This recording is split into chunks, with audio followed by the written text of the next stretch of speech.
구약성경 976페이지 이사야 8장 1절에서 4절입니다. 우리 한 절씩 교도하고 마지막에 합독하겠습니다. 이것은 하나님의 말씀입니다. 여호와께서 내게 이르시되 너는 큰 서판을 가지고 그 위에 통용 문자로 마헬살랄 하스 바스라고 쓰라.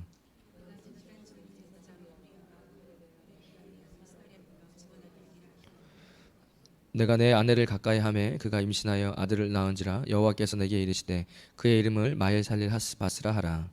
이는 이 아이가 내 아빠 내 엄마라 부를 줄 알기 전에 다메섹의 제물과 사마리아의 노량물을 아수르 왕 앞에 옮겨질 것임이라 하시니라. 아멘. 우리 주일학교 학생들이랑 중고등부 아이들이 교회를 가득 메우고 있어서 굉장히 행복합니다.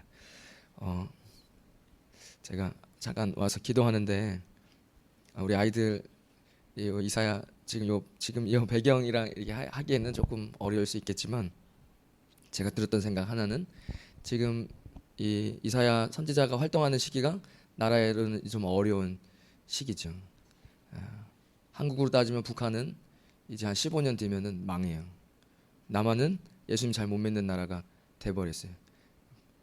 이 이스라엘이 북쪽과 남쪽이 분단되어 가지고 그런 상황에 지금 있는 거잖아요.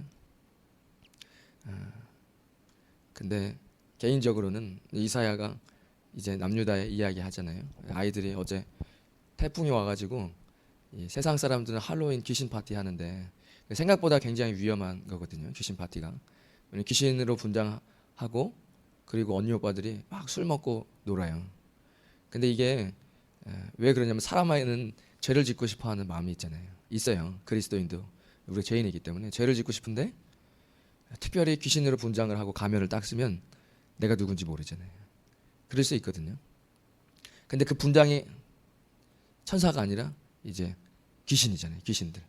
그러니까 그날만큼은 나를 감추고 이렇게 내 안에 있는 죄성을 귀신으로 딱 분장했으니까. 그리고 하루를 지내는데 아주 제가 볼 때는 영적으로 아주 위험하고 안 좋은 날입니다. 그러니까 목사가 봤을 때는. 그러니까 여러분들 너무 잘한 거예요. 거기 두 번째, 인생에는 태풍이 분명히 올 수 있어요. 그리스도인이라고 힘든 일이 안 오지 않죠. 근데 태풍이 왔을 때 우리 아이들에게 저는 굉장히 좋은 하나님 말씀이 그냥 좋은, 왜냐면 어려운 일이 찾아왔을 때 교회로 온다는 건 굉장히 좋은 메시지입니다. 우리 아이들이 태풍이 와서 원래는 농장에 가서 수영도 하고 하려고 했지만 즐거운 일이 어떤 태풍 때문에 무산됐을 때 그때 교회로 도피처를 삼는다는 것 자체가 아주 강력한 메시지입니다. 우리 친구들 자라면서 분명히 힘든 일이 있을 수 있어요. 그때 어려울 때마다 교회로 와서 즐겁게 쉼을 얻는다는 거, 이것을 아무리 여기서 100번 얘기해봐야 어제 그렇게 와서 아이들 이렇게 즐겁게 있는 거 보니 너무 행복하더라고요. 아이들이 교회 안에서 서로 교제하고 이렇게 웃고 떠들 수 있다는 거. 더 좋게는 태풍이 와서 인생에 태풍이 오거든요. 분명히 아이들에게도. 그때마다 교회로 오면 즐거움이 있다. 왜냐면 또 맛있게 준비해 주시고 이런 즐거움이 있잖아요. 힘들 때 교회로 오면 즐거움이, 회복이 있고 이런 쉼이 있고 이런 것들이 참 좋은, 하나님 기뻐하시는, 비록 태풍이 왔지만 그런 생각이 들었습니다. 오늘 읽었던 본문은 이제 이사야의 첫 번째 아들 스알 야숲이었어요. 남은 자가 돌아오리라. 그러니까 구약에서 이 렘넌트 사상, 남겨진 자를 통해서 하나님은 다시 일하신다. 그래서 저는 개인적으로는 지금 우리 시대 가운데는 어쨌든 많은 분들이 한국뿐만 아니라 힘들어진 상태예요. 하지만 주님께서 분명히 남겨놓은 사람들이 있다는 거예요. 저는 그게 우리라고 확신합니다. 어떤 상황에서든 주님께서 절망 같은 상황에서도 남겨놓은 사람들이 있다. 그것을 이사야에게 깊이 이야기하게 하시려고 첫 번째 아들의 이름을 스알 야숲, 남은 자가 돌아오게 될 것이다. 지금서부터 준비하시는 거예요. 하나님께서 이 유다 백성들에게 너네 남겨진 자가 반드시 돌아오게 돼. 바벨론에서도 돌아오거든요. 결국엔. 여러분들 인생 가운데 하나님께서 그런 계획이 있으시다는 거 기뻐하셔야 됩니다. 왜냐하면 겨울에 봄이 찾아오고 아직 영하의 날씨여도 새순이 돋는다라고 이야기하십니다. 우리가 이 시기를 잘 주님께서 남겨주셨으니까 이제 주님만 딱 붙잡고 어차피 주님이 하실 거라고 저는 확신합니다. 그 시간 동안에 주님께서 깨닫게 하시고 남겨진 자들에게 새싹을 돋게 하시고 과거보다 훨씬 더 큰 회복이 있을 것이라고 저는 확신합니다. 오늘 이사야의 두 번째 아들 이야기가 나옵니다. 두 번째 아들의 이름을 마헬살랄 하스 바스라고 쓰라. 그리고 이것을 이 큰 서판에 가지고 이렇게 적으라는 거예요. 그 뜻이 급히 노력하여 먹이를 덮침, 그가 속히 노력할 것이다, 이런 뜻이에요. 그러니까 이제 망한 것을 이야기하는 거거든요. 어쨌든 지금 아시리아가 강성해져서 여기를 다 치게 될 거고, 지금 현 상황은 북이스라엘이 그 위에 사는 아람과 함께 남유다를 공격하려고 하지만 어쨌든 그런 것들이 망하게 될 것이다라는 거. 아수르에 의해서 망하고 또 유다는 결국엔 바벨론에 끌려갈 것을 이사야는 이야기하는데 이것을 자신의 두 번째 아들 이름으로 짓습니다. 이유는 분명해요. 우리의 기억은 잊혀져요. 그래서 선지자가 그렇게 얘기해도 나중에는 하나님의 음성을 듣지 않았고 역사는 원래 그렇게 흘러가는 거지, 이렇게 될까봐 그 당시에 진실한 제사장을 불러가지고 예베레기야의 아들 스가랴를 불러 증언하게 하리라 하시더니, 그래서 그것을 서판에 적고 증언해야 돼. 이거 하나님께서 말씀하신 거라서 이런 일이 있을 거야. 그가 급하게 노래하게 될 것이다. 이런 일들이 있을 거라고 하나님 얘기하셨는데 나중에 딴소리 하게 될 거다. 그것을 기억하고 두 번째 자기 아들에게 이름을 마헬 살릴 하스바스라, 그래서 그가 속히 노력할 것이다, 그렇게 될 것이다라고 지금 아들의 이름으로 하나님이 원하시는 메시지를 전하고 있습니다. 그런 일들이 속히 일어날 것이다 라고 1절부터 4절까지 이야기합니다. 5절부터는 아수르 왕의 침략이 중간에 나오는데 그 내용은 이렇습니다. 여호와께서 다시 내게 말씀하여 이르시되 이 백성이 천천히 흐르는 실로암 물을 버리고 르신과 르말리아의 아들을 기뻐하느니라. 그래서 이거 지금 북왕국과 아람의 사람 왕의 이름입니다. 이 천천히 흐르는 실로암 물, 이 주석에 보면 기온샘에서 실로암 못으로 흐르는 예루살렘에 있는 물을 뜻한다. 유다에게 지속적으로 부어지는 여호와의 능력을 상징한다. 이것을 우리는 기뻐해야 됩니다. 하나님께서 우리에게 부어주시는 잔잔한, 여기는 지금 천천히 흐르는 실로암 물로 비유하는데 우리 인생에 갑자기 뭐 도깨비 방망이 떠들이듯이 막 확 대박이 터진다기보다 하나님의 은혜는 서서히 물을 흐르듯이 이렇게 하나님 안에서 거해야 하는데, 너희는 7절에 그러므로 주 내가 흉흉하고 창힐한 큰 하수 곧 아수르 왕과 그의 모든 위력으로 그들을 뒤덮을 것이다. 그 모든 골짜기에 차고 모든 언덕에 넘쳐 흘러 유다에 와서 가득하여 목에까지 미치리라. 하지만 세상에 지금 이 큰 창이란 큰 하수 아수르 왕 이야기할 때 그 덮음 뭐 이런 것을 보면 이제 유브라데 강은 크죠. 지금 여기 실로암 물과 비교를 하고 있는데 그런 세상의 것, 세상의 방식 이로는 안 된다는 거예요. 이거는 아이들도 마찬가지고 학생들도 다 성인들도 모든 게 다 마찬가지입니다. 하나님의 방식이 있습니다. 신약에서는 좁은 길이라고 이야기하잖아요. 우리 좁은 길 가야 돼요. 어쩔 수 없습니다. 그게 굽어 돌고 조금 힘들고 미련해 보이고 하지만 우리는 좁은 길 가야 돼요. 이 세상의 그 유브라데처럼 큰 거 이런 것을 쫓아가다가는 그러면 망한다라고 이야기하고 있습니다. 제가 이 나의 등 뒤에서 이 찬양이 이거 읽으면 생각났어요. 그러니까 우리는 그리스도인으로 살아가면서 때로는 힘들고 지치고 해도 뒤돌아보면 늘 주님이 계시고 또 손 내밀어 주시고 이렇게 가는 것이죠. 세상의 방법으로 하면 안 됩니다. 이 본문을 가만히 읽어보면 유다에서도 북이스라엘을 추종하는 자가 있다고 이야기하고 있어요. 그리고 아수르와 친하게 지내야 된다라고도 이야기하는 사람이 이 유다에 있다는 거예요. 지금 딱 상황이 이거는 참 한국이랑도 다 비슷하구나, 어쩔 수 없구나. 나라가 멸망하고 주님으로부터 멀어질 때 그러니까 지금 남한에서도 북한을 추종하는 사람들이 있잖아요. 이게 참 비슷한 거예요. 유다에 있으면서도 북이스라엘을 추종하면서 유다가 지금 북이스라엘 망해가거든요. 그러면 유다가 그래도 더 나은 정책을 펼치고 이게 예배와 하나님 그래도 말씀에서 좀 더 붙어 있으니까 그런 것인데 북이스라엘 추종하면서 남유다에서 자신의 삶을 살고 있는 사람들이 있는 거죠. 만약에 아수르를 그러면서 아수르와 같이 뭐 붙어야 된다 이런 게 그러면 하나님을 떠나서 이해를 안 됐거든요. 그런데 성경을 보니까 이해가 되더라고요. 세상 하나님을 떠나서 세상 방식으로 사는 사람들에게는 그럴 수 있겠다. 그게 옳은 거로 보일 수 있겠다. 자꾸 남유다에 있으면서 아수르와 정책을 친하게 맺어야 된다.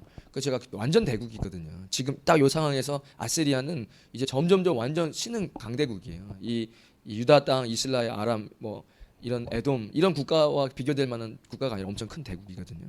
그러니까 중국에 우리는 딱 친하게 지내면서 해야 된다. 친중으로 이런 생각들이 지금 저는 개인적으로는 비슷하게 보이는 거예요. 그렇다고 뭐 친미하라 이런 얘기는 아니에요. 정확하게 따지면 친 하나님 해야죠. 그죠? 친 말씀 이래야 되는데 말씀과 예배와 하나님과는 떨어지면 이제 세상의 강대국과 붙으려고 하는 그런 것들이 이제 여기서 보이는 거예요. 9절로 넘어가면 너희 민족들아 함성을 질러 보아라. 지금 이사야가 헛된 것을 섬기는 사람들에게 조롱합니다. 너희 민족들아 함성을 질러 보아라. 그러나 끝내 패망하리라. 너희 먼 나라 백성들아 들을지니라. 너희 허리를 동이라. 그러나 끝내 패망하리라. 너희 허리에 띠를 띠라. 그러나 끝내 패망하리라. 너희는 함께 계획하라. 한번 함께 계획해봐라. 그러나 끝내 이루지 못하리라. 말을 해보아라. 끝내 시행되지 못하리라. 이렇게 이야기하죠. 이는 하나님이 우리와 함께 계심이니라. 왜냐하면 너네 안 돼. 왜냐하면 우리는 하나님이 함께 하시거든. 임마누엘이거든. 이사야가 계속해서 시대적 배경을 이야기하면서 메시아와 관련된 이야기들 해요. 제가 이사야가 그걸 확실히 알고 얘기하는가 모르고 얘기하는지 잘 모르겠지만 그는 그 현 시대의 이야기를 하지만 그것의 책망과 예언 또 예언의 말씀이 이스라엘을 향한 유다를 향한 예언이지만 그 후대의 메시아에 대한 예언이 많이 들어가 있죠. 학생들이 많이 와 있어서 이 학생들 버전 따로 있어요. 원래 설교를 해서 감이 떨어져가지고 목사님 저도 감이 많이 떨어진 것 같아요. 진짜 어제 감이 떨어졌다고 얘기하시는데 우리 학생들 중에 분명히 목회자들이 나올 거예요. 그 진국이잖아요. 우리 아이들은 어려서부터 계속 예수님을 이렇게 믿으면서 자라오고 있잖아요. 반드시 나와야 돼요. 교회의 좋은 열매는 목회자가 많이 나와야 되는 겁니다. 그러면 어디서 나옵니까? 여기서 나와요. 확실히 나옵니다. 우리 이제 예준이, 진성이, 혜성이, 고기숙이 누구 준아 나와요. 우리 사모님도 우리 아이들 여자 아이들 사모님도 될 거고 제가 확실히 느낌이 들었어요. 우리 너네들 공부 열심히 하고 해도 세상 것 다 해봐야 안 돼. 왜냐면 세상 것 쫓아가봐야 끝내는 패망한다고 성경이 이야기하는 거예요. 제가 행복했어요. 아이들 새벽에 나와서 기도하고 하는데 아주 느낌이 앞에서 기도하는 느낌이 너무 좋은 거예요. 반드시 나옵니다. 여기 우리 준아 제가 기억하고 있을 거예요. 진성이, 혜성이, 유성이, 예준이, 준아 기억하고 있을 겁니다. 분명히 목회자들이 나와요. 누군지 모르겠지만 제가 그런 확신이 들었습니다. 그리고 목회자들이 나와야 돼요. 교회에서. 안 그러면 교회는 죽습니다. 교회가 살아있으면 반드시 다음 세대에서 목회자가 나와요. 그것이 목회자의 열매잖아요. 목회자가 열매예요. 목회자를 많이 배출하는 것은 아주 하나님께서 목회자를 향한 열매가 없으면 그 얼마나 비참합니까? 제 목회 중에 한 명도 목회자가 안 나오면 저는 그거는 너무 불행하고 다고 생각합니다. 그래서 그렇게 안 돼. 세상 그렇게 해봐야 하고 싶은 것 그렇게 다 해봐라 안 된다. 허리를 동이고 함께 머리를 맞대고 함성을 지르고 해도 너희들은 패망할 거야. 왜? 우리는 하나님이 우리 함께 하시기 때문에 임마누엘이기 때문에 안 돼. 이렇게 이제 이야기하고 있는 설교의 장면입니다. 12절에 보면 이 백성이 반역자가 있다고 말하여도 너희는 그 모든 말을 따라 반역자가 있다고 하지 말며 그들이 두려워하는 것을 너희는 두려워하지 말며 놀라지 말라. 만군의 여호와 그를 너희가 거룩하다 하고 그를 너희가 두려워하며 무서워할 자로 삼으라. 하나님이 우리를 책임져 주시고 어려운 일이 있을 때 주님께로 오는 것 이것이 굉장히 중요합니다. 이것이 잘 안 돼요.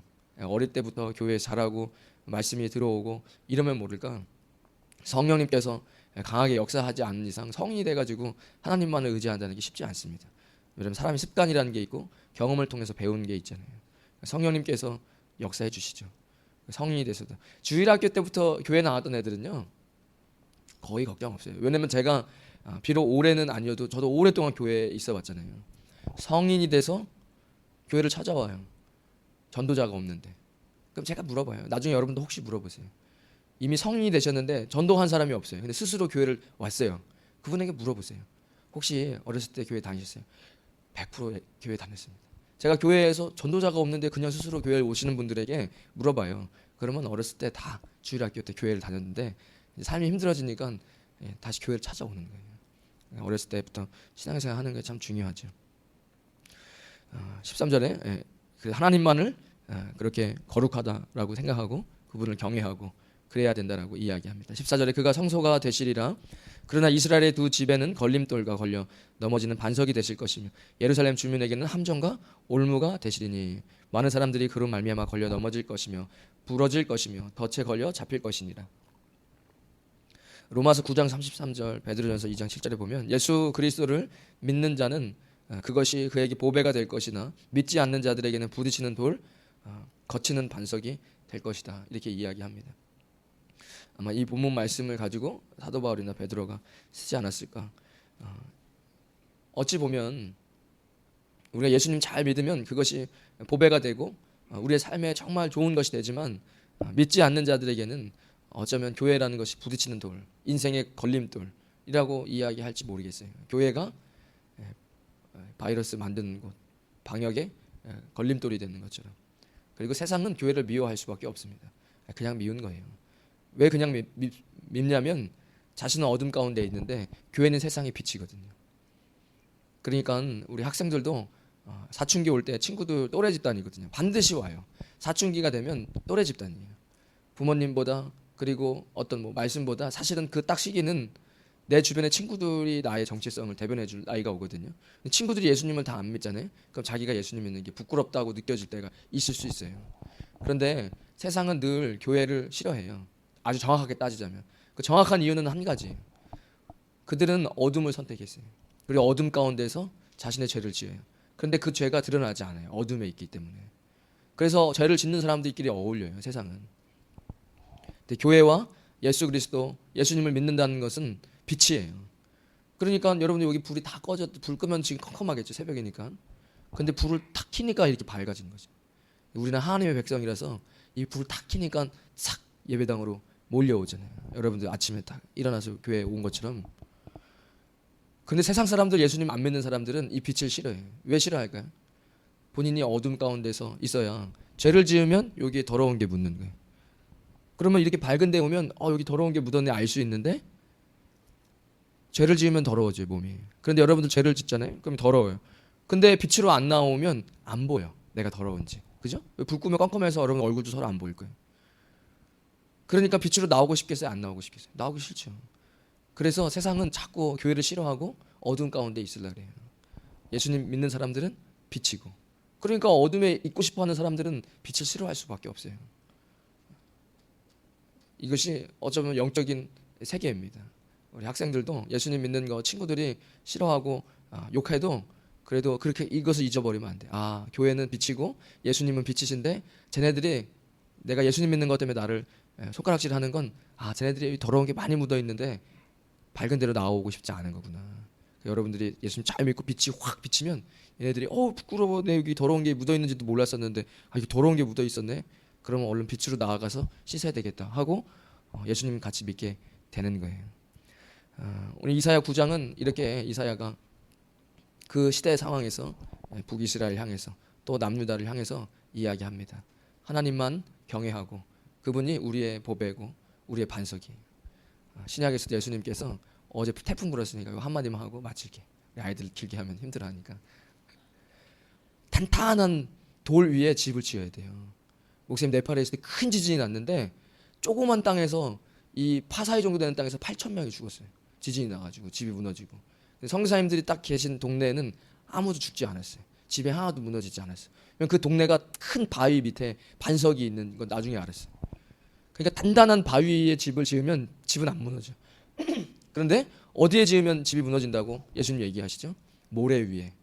모래 위에 지으면 집이 무너져요. 바람이 불고 이 태풍이 오면 반드시 무너져요. 어제 태풍이 와서 여러분들 교회로 온 거 너무 잘했어요. 그죠? 반석, 이 든든한 단단한 돌 위에 여러분들의 인생을 세워나가야 돼요. 여러분들이 세상에 볼 때 와 저거 너무 좋아 보이고 그런데 그 친구들 따라가면 모래, 지금은 몰라. 모래도 단단해 보여. 모래 위에 집을 지으면 비가 내리고 바람이 불고 태풍이 오면 모래는 아무 힘이 없어. 그래서 이렇게 흐물흐물해서 집이 다 무너질 거예요. 여러분들 너무 잘했어요. 앞으로 인생에 늘 반석 위에, 단단한 돌 위에 여러분 인생을 지어야 돼요. 꿈을 꿔도 반석 위에서. 예수님 잘 의지하고 오늘처럼 어제처럼 이렇게 힘들고 어려울 때 교회로 달려올 수 있다면 여러분 인생에 어떤 태풍이 불어도 무너지지 않는 단단한 반석 위에 지은 집이 될 거라고 확신합니다. 우리 이 새벽에 오신 모든 분들도 세상 사람들이 살아가는 방식이 우리 안에 다 있어요. 우리가 어떻게 완벽합니까? 그러니까 세상 사람들 방법, 비즈니스 하시는 것도 사람과의 관계 속에서도 세상 방법 하지 마세요. 이거 이 세상 방법 요번 한 번만 주님 눈 감아주세요. 이거 그렇게 큰 죄도 아니잖아요. 이거 제가 한다고 사람 죽는 것도 아니고. 그런데 내 마음에 분명히 얘기하세요. 그거 아니야. 근데 요거 하면 지금 너무 재정적인 손해를 안 보고 이건 주님이 원하시는 게 정직한데 조금 이거보다는 손해가 있을 것 같아. 힘들어요. 이거 선택하셔야 돼요. 그래야 축복이 있는 겁니다. 그러면 축복이 아니라 목사님 이렇게 되면 내 재정적인 손실이 있다니까요. 그래야 축복이 있어요. 이거 선택하는 거 어렵습니다. 생각보다. 그래도 이거 선택하셔야 돼요. 분명히 성령님 얘기하십니다. 여러분 그리스도인이기 때문에 안에 분명히 얘기하세요. 쉽지 않아요. 재정적 손실은 쉽지 않아요. 비즈니스 하실 때. 요거 하셔야 축복받습니다. 분명히 저는 말씀드렸어요. 그래야 재정적 손실이 와요. 그래야 하나님이 여기 축복해 주세요. 그러면 알아요. 이거 재정적 손실이 왔는데 주님이 축복해 주신 거구나. 이렇게 해갖고 재정적 플러스가 되잖아요. 주님께 영광 없어요. 이거 내가 주님이 하지 말라는 걸 해가지고 재정적 이익이 왔으면 이거 만몬이 돼요. 이제 앞으로 계속 이렇게 살아야 되겠구나. 이렇게 주님이 나한테 얘기하실 때 마음의 갈등은 있지만 나는 이쪽을 선택할 거예요. 여긴 아무 영광, 어떻게 이걸로 하나님께 영광 돌릴 수 있습니까? 이건 내 얄팍한 지식으로 난 돈의 이익을 벌었다. 이걸로는 아무리 립서비스로 하나님이 하셨다 얘기해도 이건 영광 못 돼요. 그 딱 선택의 순간이 있거든요. 진짜 이거 힘든데 이거 안 되는데 이거 뻔하 이거 선택하면 이거보다 마이너스인데 마이너스 된다니까요. 그래도 이거 선택하셔야 돼요. 그러면 시간에 하나님의 때가 있어요. 딱 하나님의 때가 딱 차서 얘는 자기가 손실이 와도 시간적 손실이든 재정적 손실이든 얘는 내가 얘기한 대로 순종을 하는구나. 이거를 주님이 딱 보는 타이밍이 있어요. 그거 뭐 한 번 갖고 되겠습니까? 늘 이것만 선택해 살았는데. 그러니까 하나님의 때가 있는 겁니다. 그때까지는 요거를 손해를 봐도 그래야 주님께서 이제는 날개를 달아주시죠. 주님은 우리의 중심을 보시잖아요. 그러니까 여러분들 우리는 늘 갈등이 와요. 그때 이거 자꾸 선택하면 그럼 더 이상 이거 몇 번 하다 보면 주님이 이제 말씀도 안 하십니다. 주님의 음성도 들리지 않아요. 여러분들 힘들어도 제가 왜 이야기하냐면 아까 반성 얘기하실 때 아이들은 잘 들었는데 성인들은 그거 뭐 당연한 거 아니라니까요. 성인들도 세상 방식이 우리 안에 들어와 있어요. 어두움의 방식이. 그거 계속 물 빼는 작업이 10년, 20년입니다. 사실은 10년, 20년 걸려요. 그러니까 신앙생활을 정말 차고 그리스도의 군사가 된다는 거. 명령하면 바로 순종. 뒤돌아보지 않고 쟁기를 놓지 않는. 이 정도까지 되려면 시간이 필요해요. 물 빠지는 시간. 반석에 딱 집을 계속 짓는다는 거. 오른쪽 이거 선택하셔야 됩니다. 어려워요. 하지만 이걸 선택하셔야 우리 그리스도의 군사가 될 수 있습니다. 그렇게 되시기를 주님의 이름으로 축원드리겠습니다. 하나님 감사합니다. 주님 이사야의 말씀이 마치 대한민국의 상황도 비슷한 것 같습니다. 하나님 세상 의지하지 않고 하나님만 의지하게 하시고 아버지 저 강대국들 의지하기보다 하나님 말씀 의지하여서 주님 어려움이 찾아왔을 때 태풍이 올 때 인생의 어려움이 찾아왔을 때에도 예수님께 달려오고 말씀 있는 곳으로 달려오고 교회로 달려와서 주님을 찬양하고 예배할 때 주님께서 우리의 임마누엘 되실 줄 믿습니다. 이제는 우리 주 예수 그리스도의 크신 은혜와 하나님 아버지의 무한하신 사랑과 성령님의 감동감화 교통하심이 오늘 새벽에 나와 기도하는 믿음의 사람들 머리 위에 그들의 가정과 자녀들 위에 믿음의 기업 위에 우리 임마누엘 교회와 이 땅 필리핀과 조국 대한민국 위에 지금부터 영원까지 함께 하시길 간절히 축원하옵나이다. 아멘.